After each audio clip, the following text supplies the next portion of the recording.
good evening. I'm Jesse. Um, well, I heard so many good messages tonight that I feel like it's all like interconnected with what I'm preparing. So I'm so blessed to hear it. So before I start, I just want to tell a little bit about myself. Well, I'm Jesse, and you'll be surprised that I grew up actually as a very quiet, timid, shy, and still am right now. I'm like those kids who sat in the corner and just by myself, being happy. But little did I know that God is actually calling me to do something more than that. And today I wanted to share that I think the lady in the front, her name is Angel. I think Angel asked a very great question. She asked that, how many of you have, I wrote it down, but like remember all those hard things that you have gone through in your life. And I want to share just a few stories that I've gone that I'm gonna get to the point. Like I remember, I think high school. Yeah, high school. I was in America. So again, you picture not the Jesse you see now, but the Jesse that is like, just quiet. So I remember my mom's sister was diagnosed with believe breast cancer, and she was, I think she lived for about 5 to 6 years, and she was struggling with it. She's gone better, but it didn't last quite as long as we wanted to be. So one day my dad would call, and I was in America. My mom was with me in America. My dad would call and share the news, and then he told me, Jesse, your aunt has gone home, and I need you to tell this to my mom. And I was like, in my head, when I first heard it, I was like, why me? I don't want to deliver that news. Like, I want to deliver happy news or any other news but that, because I knew how close my mom was to her sister. And I knew that she was one of the only siblings who really fought for her survival. Not only the resources, the finance, everything, but really wanted her to survive this, because she's really close to us, even to me as well. So my dad told me, and I asked him, Dad, why don't you do it? And he said, no, you do it. It's the time difference. Indonesia is all nighttime, and you got this. So that morning, I think it was like 9, 10 o'clock, and we sat down. It was just me and my mom. I think my siblings were not there. And I finally said, Mom, I have a news for you. It's about your sister. And then I delivered it as simple, as quick as possible. And then when she looked at me, I knew what's going to happen, which is she fainted. Because I knew it was really hard. I knew that it's not something that she could handle, and I knew that's why I didn't want to do it. That's why I believe that, my dad should have done it, even if it's by the phone. No kid of 15, 16 years old should deliver that kind of news. But yet, I obeyed, and I did it, and then, she fainted. I helped her out, and we went through that season of grieving. But little did I know that, God is through those moments, maybe through my story, you can imagine there are many seasons in your life or episodes where you might have said to yourself, why do I have to go through that?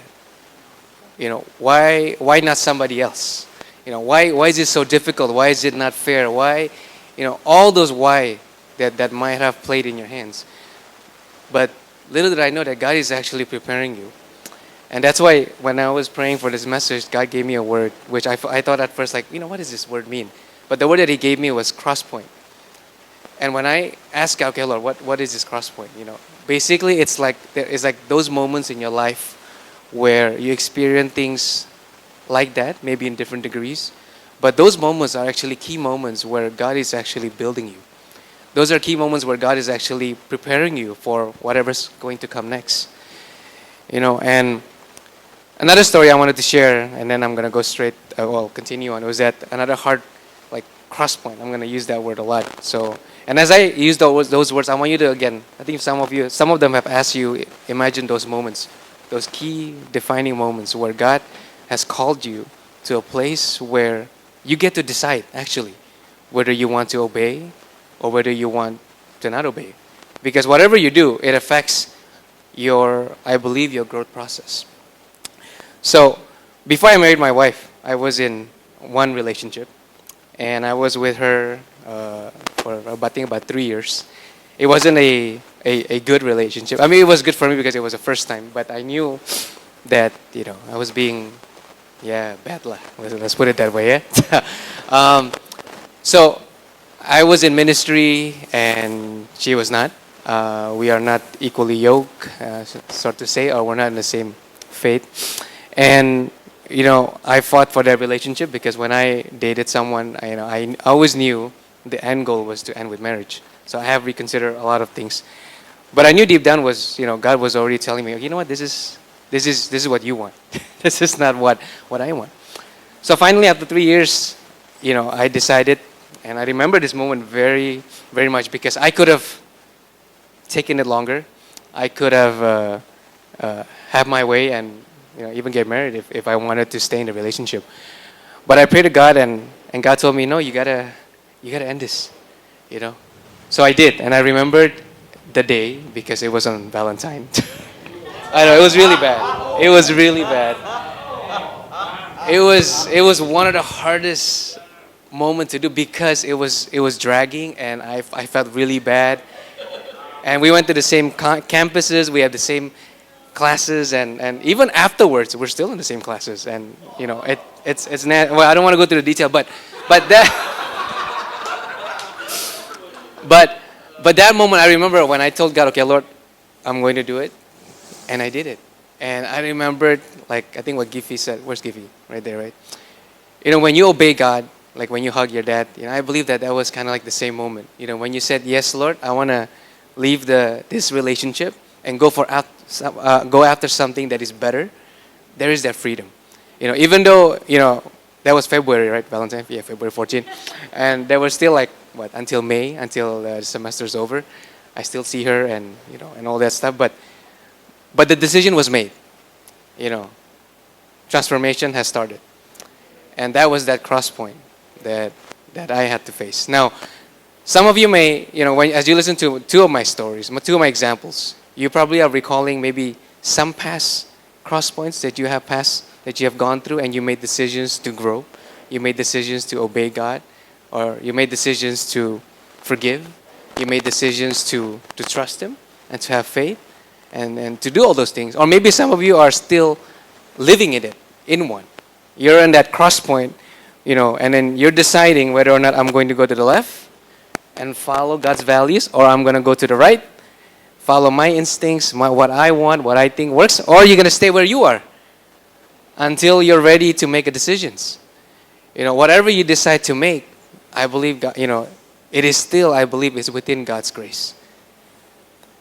Last week when we went to the C3 conference, I think that was a very powerful session, and my takeaway, one point that I just wanted to share was that, I think if we can identify those cross points are the building blocks of spiritual transformation, I believe.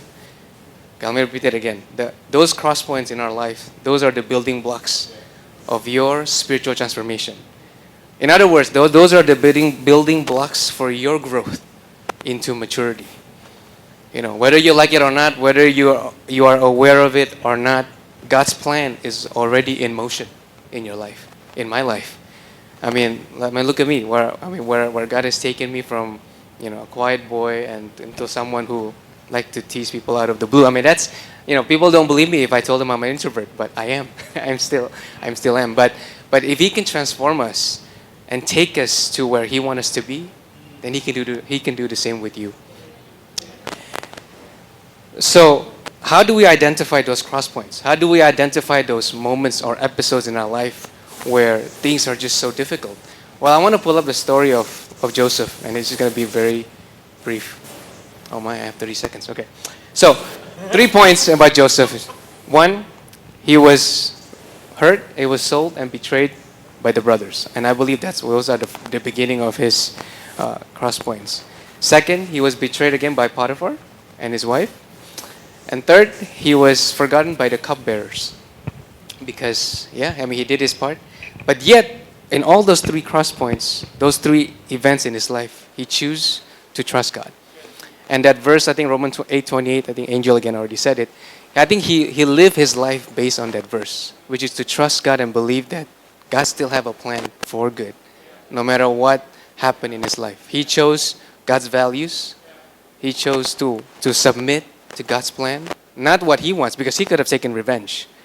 I mean, he could have done so many other things, but yet he said, "No, I know you made God cause everything to happen for His glory and His good." So with that, I just well, time's up. I just want to close, and I just want to say thank you again for letting me share last. But